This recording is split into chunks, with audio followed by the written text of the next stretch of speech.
자, 이제 복음서 강의 110번째 시간 예루살렘 입성에 관한 말씀으로 여러분과 함께 말씀을 나누겠습니다. 오늘은 2019년 새해 첫 주일인 신년 예배입니다. 또 올해는요, 우리 교회가 시작된 지 이제 4년째 되는 해이기도 합니다. 그동안 우리 교회는요, 이 말세의 때 하나님의 말씀을 붙잡자, 그리고 바른 교회가 되자라는 모토 아래서 그렇게 힘을 써왔습니다. 많은 교회들이 있긴 있지만 가슴 아프게 하는 교회들도 많으니까 그래도 우리는 이렇게 모여서 하나님 말씀을 바로 배우고 또 하나님의 뜻 안에서 바른 교회를 만들어서 하나님 앞에 봉헌해 드리자라는 의미로 우리가 애써왔던 것입니다. 예수 그리스도의 복음을 만나 뜨거운 가슴으로 감동하는 감정적인 열정도 갖고 또 차가운 이성적 판단과 냉정한 분별을 통해서 말씀 안에 바로 서도록 우리가 이성적인 기준도 바로 잡아야 된다라는 것이 있었습니다. 여기에 하나님이 영이시기 때문에 영적인 신령함이 배제되거나 또 영적인 것만 지나치게 쫓아서 공허한 현상 위주의 기적에 의존하지 않기 위해서 이 세 가지를 모두 다 균형 있게 인격적인 하나님을 만나기 위해서 우리는 애써왔던 것입니다. 이것이 우리가 걸어야 될 바른 길이라면, 이것이 확실하다면 우리는 더 큰 열심으로 하나님 앞에 헌신되어야 할 필요를 느끼는 것도 사실입니다.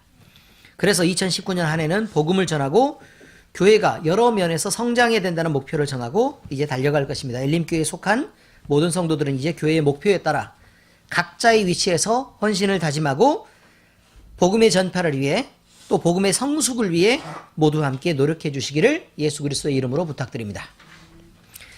우리는 오늘 복음서 강의 110번째 시간으로 성고난주일 첫날에 있었던 예수님의 예루살렘의 입성에 관한 내용을 다루고자 합니다. 말씀을 함께 나누면서 성령님의 감동이 여러분과 저에게 임하실 것입니다. 예수님의 예루살렘 입성은요, 예수님이 온 백성을 구원하실 승리의 왕으로 오신 것을 만천하에 공개적으로 선언하셨던 거다. 그동안은 예수님이 자신이 메시아였던 걸 적당하게는 감추기도 하셨고 또 드러내지 말라고 명령하기도 하고 부탁하기도 하셨던 시간들을 지내왔었는데, 감람산에 서신 이후로 예루살렘에 입성할 때는 이제 구체적이고 공개적으로 많은 사람들에게 선포한다, 그리고 그렇게 선언하는 일이다 라는 것을 저번 시간에 배웠습니다. 저번 주일 말씀은요, 예수님이 예루살렘에 입성하기 전에 감람산 벳박에 서시고 나귀를 끌고 오라고 하신 내용의 말씀들을 함께 나눴던 것을 기억하실 것입니다. 오늘은 저번 주에 이어지는 말씀입니다. 자, 예수님은 제자들에게 나귀와 나귀 새끼를 끌고 오라고 명령하셨습니다. 제자들은 예수님이 명하신 것에 순종하여 나귀를 끌고 옵니다. 그리고 공손하게 자기들의 겉옷을 이렇게 펴서 그 나귀 위에 덮고 예수님을 타게 합니다. 어미 나귀에게 태웠다고요? 새끼 나귀에 태웠다고요? 새끼 나귀에 태웠습니다. 그리고 예루살렘을 향하여 입성하십니다.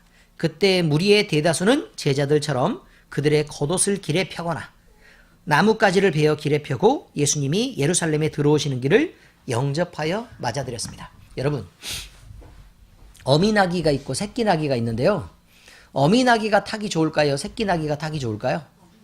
왜 어미가 타기 좋을까요? 순종하는 법을 배웠을 테니까요. 주인에게 순종하는 법을 배웠을 테니까요. 근데 새끼 나귀가 함께 있다는 말은 이제 젖을 먹고 있거나 어미로부터 분리되기 전이니까 교육을 제대로 받았을 리가 없잖아요. 네, 새끼 나귀는 거칠고 훈련이 되어 있지 않아서 사람이 타면 떨어지기가 쉽습니다. 그런데도 불구하고 예수님이 그 위에 타시니까 새끼 나귀는 아무 말 없이 조용히 순종하면서 자기의 성격 드러내지 않고 잘 걸었다는 사실이 중요한 것입니다. 우리의 생각들이 거칠고 또 우리의 행동이 영 모질고 훈련되어 있지 않은 러프함이 있어도, 그런 거칠고 투박함이 있어도요, 여러분, 예수님이 타시면 공손하게 걸어드려야 합니다. 예수님을 떨어뜨리는 일이 있어서는 안 됩니다. 여기서의 두 제자들도 마찬가지입니다. 예수님의 두 제자가 자기들의 겉옷을 펴서 예수님을 타게 하신 것은 일반적으로요, 왕을 영접하거나 또는 왕이 즉위해서 말을 타고 행차할 때 그 백성들이 할 수 있는 최고 존경을 표현하는 것이었습니다. 왜냐하면 겉옷이라니요, 사막에서 필수적입니다. 속옷은 좀 안 입어도 괜찮아요. 왜냐면 바바리 코트로 가리면 되니까요. 그런데 겉옷은요, 사막에서는 모래를 가려주기도 하고 햇빛을 차단하기도 하고 온도가 너무너무 급하기 때문에 그게 없으면 사실 생존이 가능하냐 불가능하냐가 달려있는 게 겉옷입니다. 근데 그 겉옷을 벗어서 덮었다는 건 그 넓은 천 조각이에요, 사실은. 겉옷이라는 게. 그래서 그걸 덮었다는 건 자기의 생존할 수 있는 방어 도구를 사실 내어드린 것을 말합니다. 그것이 내 생명이라도 당신에게 드리겠습니다 라는 것에 대한 표현일 테니까 최고 존경의 표현이 아닐 수 없습니다. 예수님을 두 제자가 이렇게 최고의 존경으로 대접한 것은 어쩌면 너무나도 당연한 일입니다. 예수님은 받을 만한 가치가 있으니까요.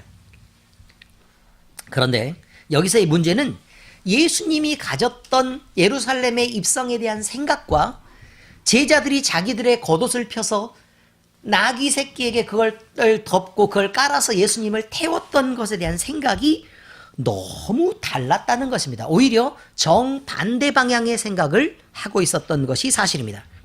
예수님을 극진히 대접하고 있는 제자들은 예수님이 이제 예루살렘에 이제 입성하시는구나. 그럼 우리는 이 높은 왕을 대접해서 과연 우리는 그러면 무슨 역할을 할 수 있을까? 라는 기대감에 부풀어 있었던 것입니다. 많은 백성의 왕으로 예수님이 즉위하고 그래서 지긋지긋하게 그동안 우리를 괴롭혔던 로마의 식민지, 그 다음에 로마의 앞잡이 노릇을 하고 있었던 헤롯 대왕과 또 로마의 그 졸개들 있잖아요. 그것들을 모두 다 무너뜨리고 이제 우리를 해방시켜 주실 것이다 라는 것을 기대했던, 정치적인 해방자를 기대했던 것이 사실입니다. 하지만 예수님은 온 인류를 죄에서 구원하시려는 하나님의 뜻을 받들어서 십자가에 돌아가시려고, 그렇게 희생의 제물이 되시려고 하나님의 성전이 있는 예루살렘에 입성하시는 것입니다. 아무 데서나 죽어도 돼요. 근데 예루살렘에는 하나님의 성전이 있고 그 성전에는 제단이 있으니까 그 제단에 예물로 드려지는 의미에서 예루살렘에 입성하시고 성전이 있는 그곳에서 매달려 죽으시려고 하는 것이다, 그런 말입니다. 이처럼 제자들이 하나님이 이 세상에 주시려는 그 원대한 계획을 이해하지 못하고 예수님을 이스라엘의 민족적 정치적 회복을 가져올 정치적 메시아로만 오해해서 존경을 표했기 때문에 예수님이 잡히시자 모두 다 예수님을 버리고 자기 목숨을 살리려고 도망할 수밖에 없었단 말이에요. 그러니까 잘못 알고 잘못 오해했기 때문에 막상 그 기대가 무너지고 예수님이 막 붙잡히고 막 돌아가시려고 그러고 이러니까 이제 두려움이 생긴 거예요. 그래서 다들 도망해버렸다, 그런 말이죠. 예수님이 애초에 돌아가시려는 걸 알고 그렇게 기뻐했었다면 도망할 이유가 없는 것이죠. 예수님의 입성을 환영하며 소리질렀던 무리들도 있습니다. 그런데 그 무리들 역시 태도를 바꿔서 예수님을 죽이라고 외쳐대는 폭도로 변할 수밖에 없었습니다. 사람들이 생각하고 받아들였던 예수님의 예루살렘의 입성과 예수님과 하나님의 생각은 전혀 달랐었다라는 말입니다. 예수님을 환영하던 인파들은 매우 많은 수의 인파였습니다. 이들은 대부분 자기 옷을 길에 펴고요, 예수님을 환영했으며 겉옷을 길에 폈다는 얘기가 어떤 의미라고요? 극진한 존경. 됐죠? 그리고 예수님을 환영했고 다른 이들은 나뭇가지를 꺾어 길에 펴며 예수님의 예루살렘 입성을 환영했습니다. 여기 등장하는 나뭇가지는 종려나뭇가지를 의미하고 있습니다. 종려나뭇가지는요, 승리와 기쁨을 상징하는 나무입니다. 그러므로 예수님을 환영하는 무리는, 자, 겉옷을 펴고 겉옷을 덮었다는 건 왕의 귀화를 말하는 거예요. 왕의 입성을 얘기하는 거고, 그 다음에 종려가지를 폈다는 건요, 승리와 기쁨을 얘기하는 거니까 승리와 기쁨으로 우리를 회복시킬 왕이 오셨다라는 말로 그렇게 영접해 드린 것이 분명합니다. 그런데 이들이 말하는 승리와 기쁨과 왕은 예수님과 하나님이 생각하는 승리와 기쁨과 왕과 다른 의미란 뜻입니다. 예수님이 예루살렘 성의 안쪽으로 진행해 갑니다. 무리는 예수님의 가시는 길에서 가지를 꺾어 깔며 예수님을 환영했습니다. 자, 이 상황을 성경은 표현하고 있는데요. 성경은 표현하고 있는데 무리는 어마어마하게 많았다라고 표현하고 있고, 자, 예수님이 이렇게 나귀를 타고 이렇게 들어가시잖아요. 그러면 길이 쫙 이렇게 갈라지는 거예요. 길이 갈라지면서 사람들은 자기의 겉옷을 펴서 쫙 길에다가 이렇게 먼저 놓는 거죠. 그리고 가지를 꺾어서 놓고 이렇게 막 이렇게 해가고 있으면 예수님이 이제 천천히 이렇게 나귀를 타고 들어가고 계시는 그런 장면입니다. 생각이 나십니까 이제? 그림이 그려지시죠? 네. 그리고 이제 소리를 지르면서 환영합니다. 호산나, 다윗의 자손으로 오시는 이요. 이런 표현을 씁니다. 그런데 호산나란 뜻은 뭐냐면요. 이거는 두 단어가 묶여있는 단어인데요. 원합니다. 그리고 구원하십시오 라는 뜻이 들어있으니까 원컨대 구원하소서 라는 뜻입니다. 호산나 뜻이 뭐라고요? 원컨대 구원하소서. 그러니까 여기에서 말하는 이 군중들이 말하는 호산나의 뜻은요. 원하건대 우리를 구원해 주십시오라는 뜻은 분명히 제가 말씀드렸던 것입니다. 이들이 사용하는 이 호산나라는 외침은 이스라엘의 장막절에서 불렀던 노래, 즉 시편 113편에서 118편이 장막절에 불렀던 노래거든요. 근데 거기에서 등장하는 호산나라는 말을 끌어와서 얘기하는 것입니다.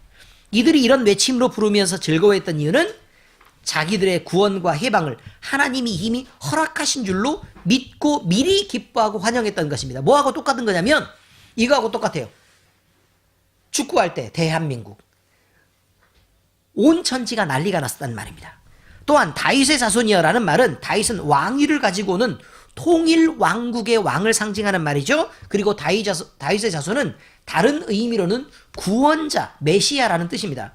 자, 그러니까 이렇게 왕권을 갖고 오시는 메시아여 라고 표현을 하고 있는데 왕권을 갖고 오는 그 메시아가 이 사람들이 생각할 때는 정치적 의미 외에는 없었다는 것입니다.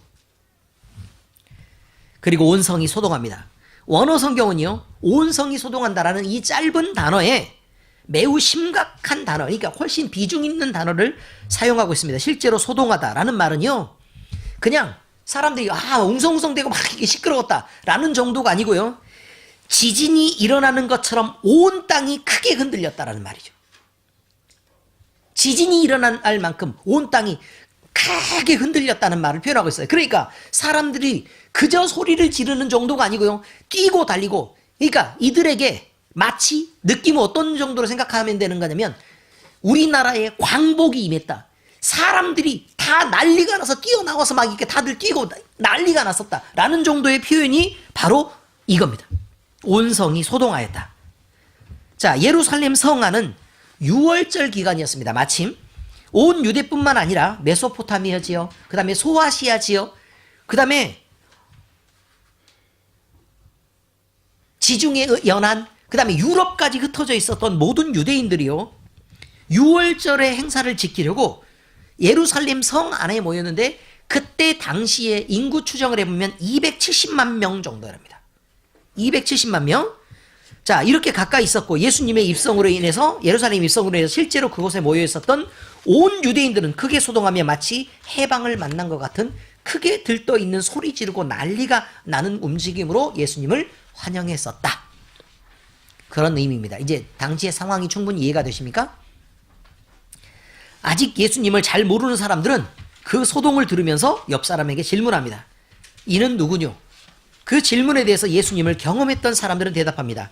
나사렛에서 나온 그 선지자다. 여기서 원어에는 그렇게 되어 있어요. 그 선지자다.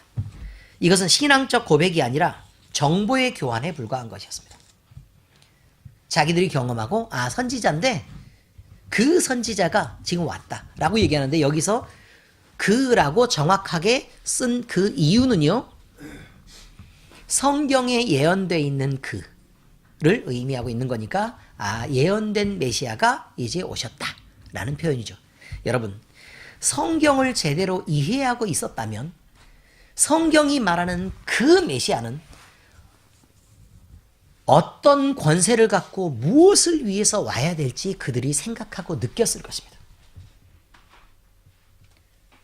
성경을 안 읽으니까, 성경을 배우지도 않고 유대인의 전통과 율법만 배워서 그것만 지키려고 애를 쓰니까 성경이 막상 얘기하려고 하는 그 메시아가 그들에게 왔는데도 그들은 그 메시아를 자기 마음대로 해석해서 자기들의 기대와 만족을 충족하고 자기의 감각적 욕구를 만족해주는 그 메시아로 인식했던 것입니다. 이제 성경 말씀의 적용입니다. 이렇게 사람들이 요구하는 신앙과 하나님이 원하시는 신앙에는 늘 차이가 있습니다. 어쩌면 정반대 방향을 향하고 있는지도 모릅니다.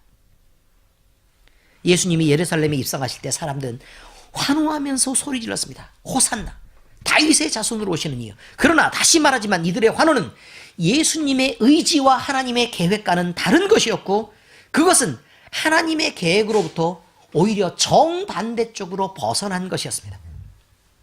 많은 사람들은 신앙은 이런 것이며 하나님이 이런 것을 기뻐하시리라고 그냥 편하게 판단하고 생각해서 행동하는 경우가 대부분입니다. 이렇게 행동하는 데는 이유가 있습니다. 이렇게 행동할 수밖에 없는 가장 큰 이유들은요, 그들이 진심으로 하나님을 알고자 하지 않아서일 것입니다. 왜 알고자 하지 않느냐? 이거죠. 왜 알고자 하지 않느냐? 주변에 있는 모든 사람들이요, 하나님을 진심으로 알고자 하는 사람이 주변에 없으니까 그런 거예요. 이게 첫 번째 이유일 것입니다. 그러니까 굳이 나만 하나님을 알고 싶어서 그렇게 매달리고 하는 일들을 내가 해야 될 그런 불편함을 겪을 이유가 없기 때문에 그렇다 그 말입니다. 또 하나님을 알고 싶어서 기도해도 도대체 하나님은 응답이 없습니다. 왜냐면요, 내 관계가 하나님과 그만큼 좋은 상태가 아니기 때문에 그렇습니다.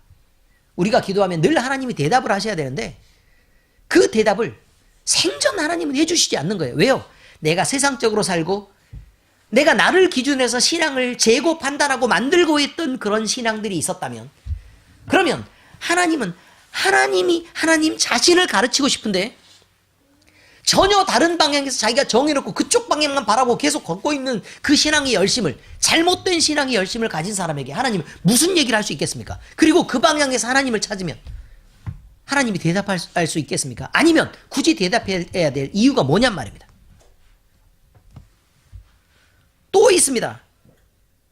하나님을 모르면, 자기가 정한 대로 마음껏 하나님을 믿으면 쉽기 때문에 사람들은 굳이 하나님을 알려고도 하지 않고 하나님의 뜻을 따라 살기도 거부합니다. 왜냐하면 내 마음대로 안 되니까요. 여러분은 신앙하는 목적이 무엇입니까?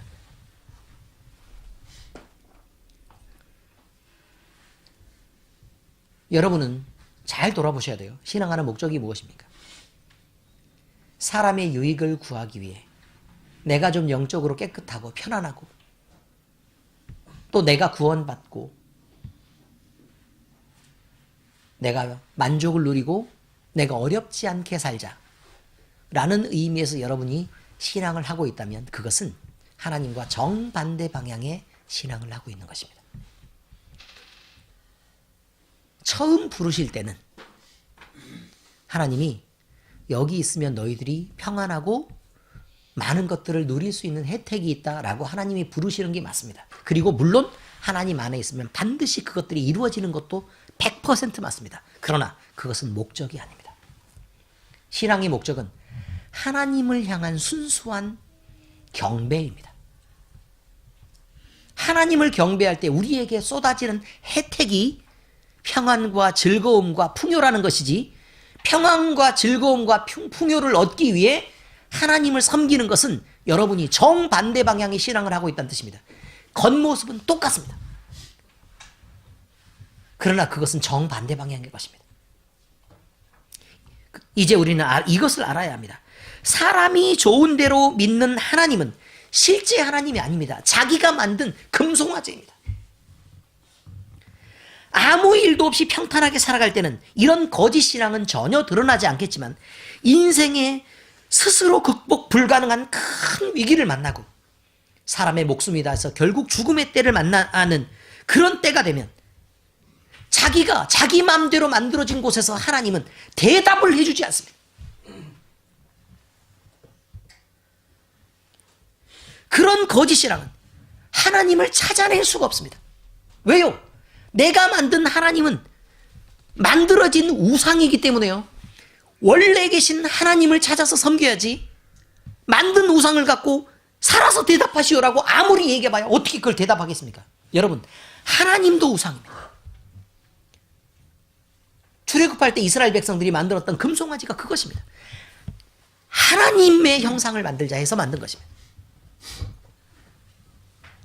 우리가 예수님을 우리의 목적을 위해 섬긴다면 그 예수님도 그리스도라는 표현도 우상입니다. 성경도요. 여러분이 교훈을 얻으려고만 성경을 든다면 그것 자체가 우상입니다. 성경은 하나님을 찾는 자가 없다고 말합니다.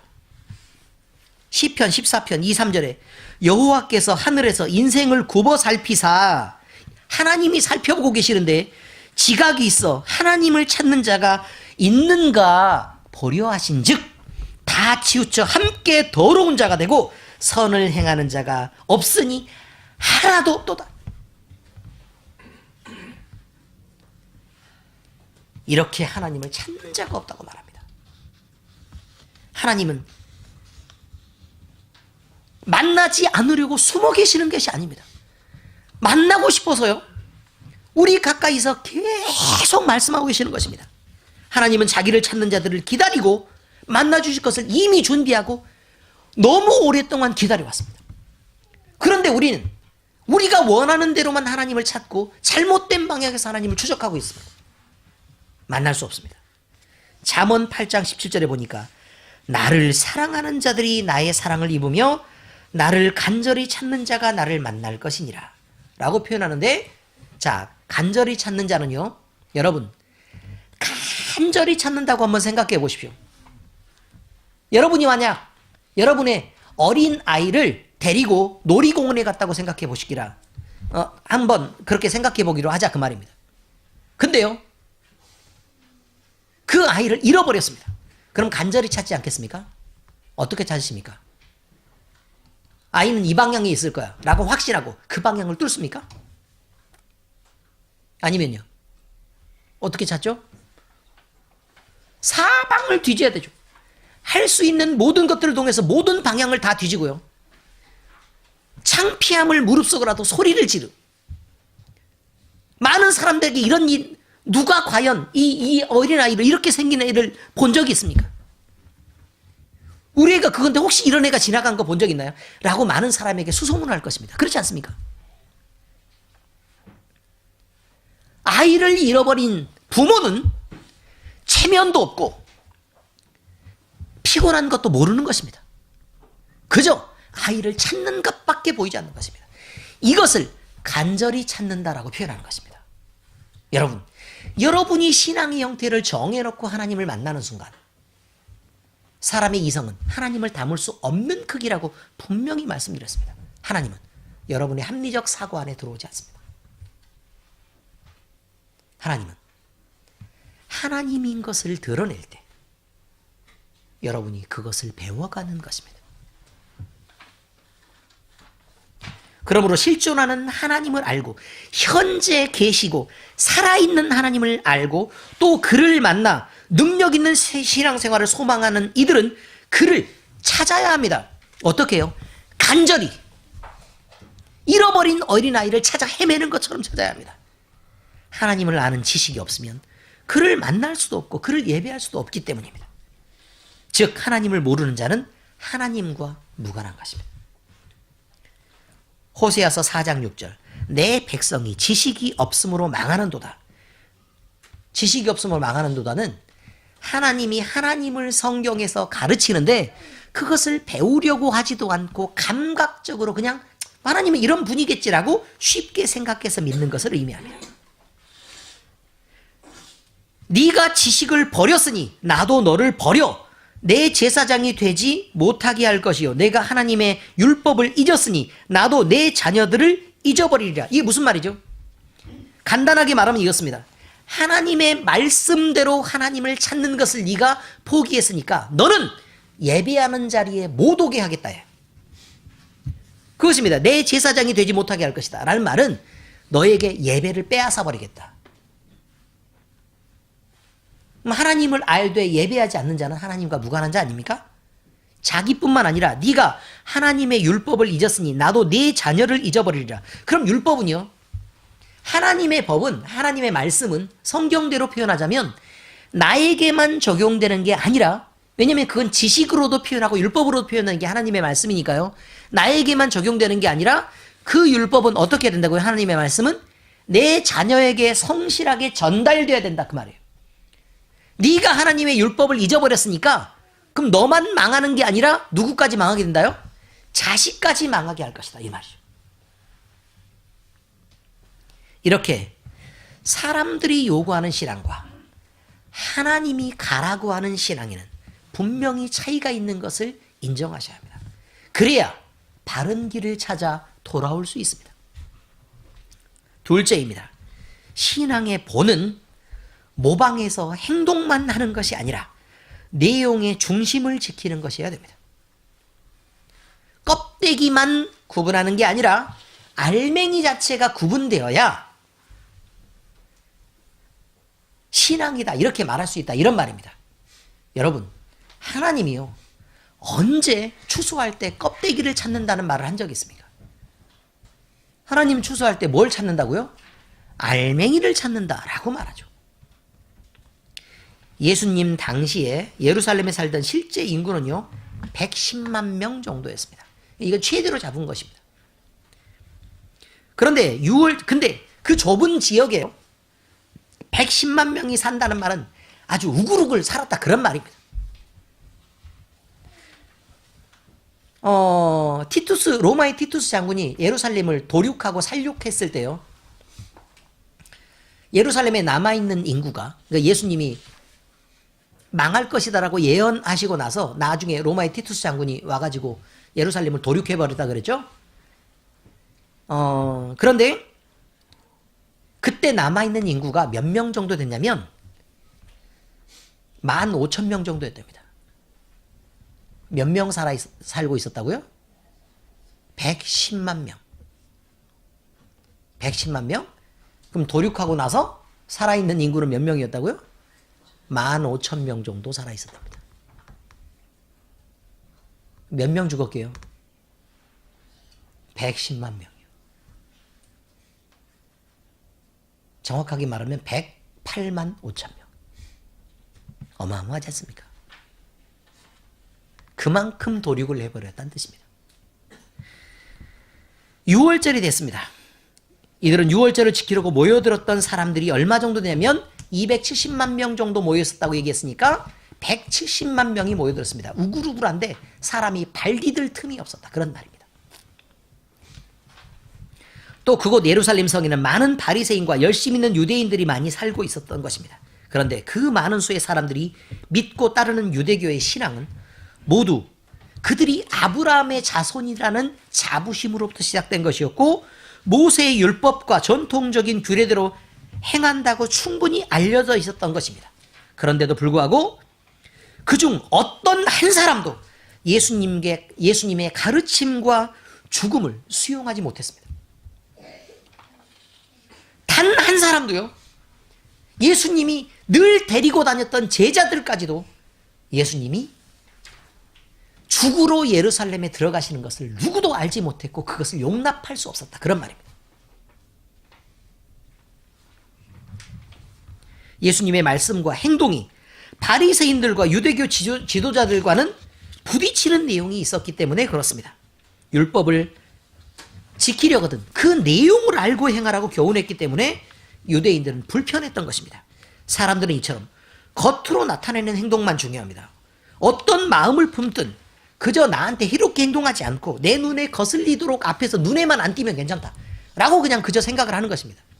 그러나 하나님은 네 마음의 중심까지 구분해서 예수님이 하신 것처럼 진심을 다해 행동하라고 말합니다.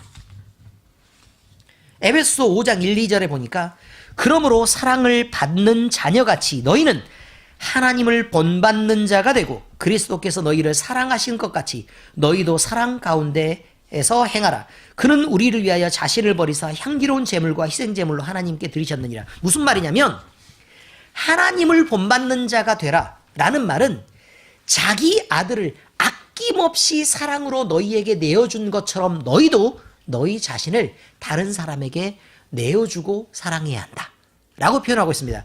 그리고 그리스도께서 너희를 사랑하신 것 같이 너희도 사랑 가운데 행하라 라는 말은 그 말을 하시면서 거기에 기준을 주었는데 뭐냐면 그는 우리를 위하여 자신을 버리사 향기로운 제물과 희생 제물로 하나님 앞에 자기의 목숨을 버려서 그렇게 하셨으니까, 그러므로 그리스도께서 너희를 그렇게 사랑하신 것처럼 너희도 그렇게 행동해야 된다, 그런 말이죠. 우리는 하나님이 기뻐하시는 모양대로 살아야 되는 하나님의 자녀들입니다. 그런 삶 자체가 우리의 예배가 되어야 됩니다. 로마서 12장 1, 2절에 보니까, 그러므로 형제들아 내가 하나님의 모든 자비하심으로 너희를 권하노니 너희의 몸을 하나님이 기뻐하시는 거룩한 산 제물로 드리라. 이는 너희가 드릴 영적 예배니라 라고 말합니다. 산 제물로 드리는 영적 예배가 있다. 너희 몸을 그렇게 드려야 된다 라고 얘기합니다. 그런데 그 다음에 해석이 나옵니다. 해석이 뭐냐면, 너희는 이 세대를 본받지 말고 오직 마음을 새롭게 함으로 변화를 받아 하나님의 선하시고 기뻐하시고 온전하신 뜻이 무엇인지 분별하도록 해야 한다, 이 말이죠. 여러분, 말씀을 배우지 않고 하나님이 기뻐하시는 모양대로 살아드리는 것은 불가능한 것입니다. 뭔 줄 알고 그렇게 살겠습니까? 그 다음에요, 우리가 겉모습만 그렇게 하는 게 중요한 게 아니라 하나님이 기뻐하시고 하나님이 선하다고 인정하고 하나님이 온전하다고 말하는 그 뜻은요, 너희는 뜻을 다하고 성품을 다해서 목숨을 다해서 주 너희 하나님을 사랑하라는 것입니다. 그러면 그 사랑을 하고 있으면 우리 몸에서 자연스럽게 행동이 우러나올 거고, 그 우러나오는 행동이 진심인 것을 보이라는 것입니다. 신앙의 본은 모방하는 행동만에 있지 않습니다. 내용의 중심을 지키는 것, 우리의 마음을 구분해서 하나님 앞에 드리는 것으로부터 시작되고 그 마음이 충만하게 채워지는 것이 무엇보다 중요하다는 것을 잊지 않으셔야 합니다. 세 번째입니다. 기독교인은 많습니다. 그러나 행동하는 참 크리스찬, 그리스도의 사람은 적습니다. 이처럼 그리스도인으로 산다는 것은 참으로 어려운 일인 것처럼 보입니다. 이것은 기독교인은 많아도 행동하는 참 그리스도인이 적은 이유입니다. 우리 중 누구도 모든 율법적인 가치를 다 지키면서 실수 없이 완벽하게 살아낸다는 것은 절대로 불가능한 일일 것입니다. 누구라도 실수합니다. 누구라도 잘못하고 누구라도 부족합니다. 특별히 목사가 제일 부족합니다. 그러니 모든 것을 지키고 살 만한 힘이 없습니다. 누가 누구에게 그러니까 손가락질할 수도 없고, 또 누가 누구를 정죄할 수 있는 게 아닙니다.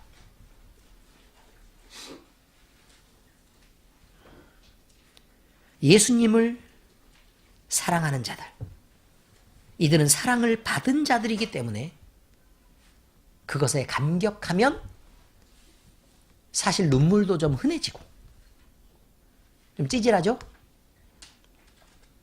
마음도 좀 부드러워지고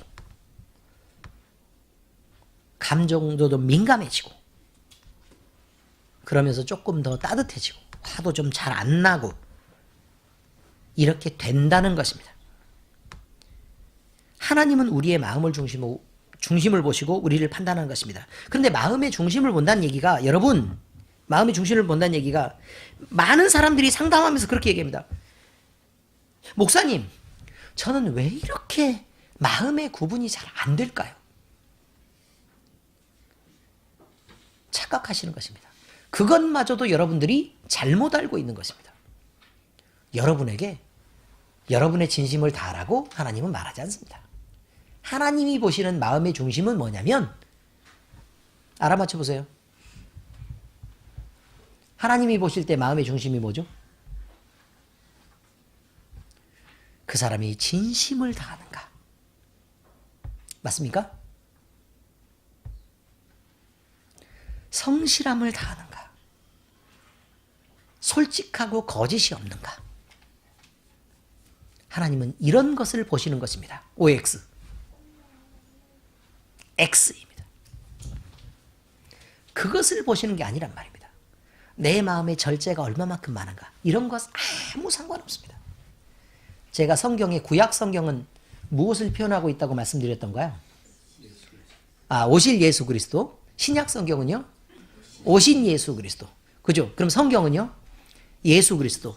자, 그럼 우리의 마음을 구분해서 우리의 마음의 중심을 보신다는 말이 무슨 말이냐면 우리의 마음 속에 진실함과 열심과 깨끗함으로 채워져 있느냐?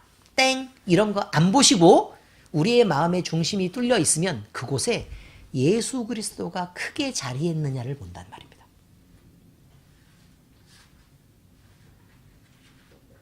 마음의 중심을 구분하라는 얘기는 다른 사람들처럼 허탄한 것을 마음에 놓고 살지 말고 그것들을 꺼내고 여기에 그리스도 예수를 담아야 한다.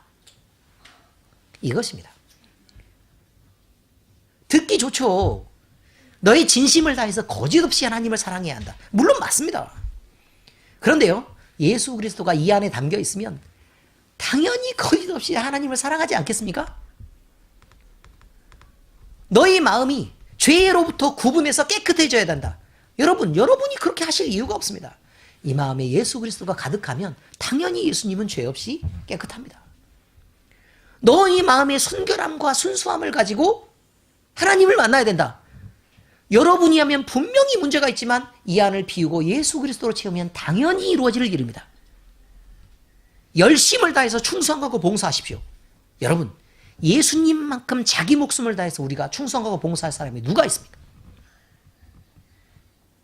우리 마음속에 예수 그리스도를 담아내야 합니다.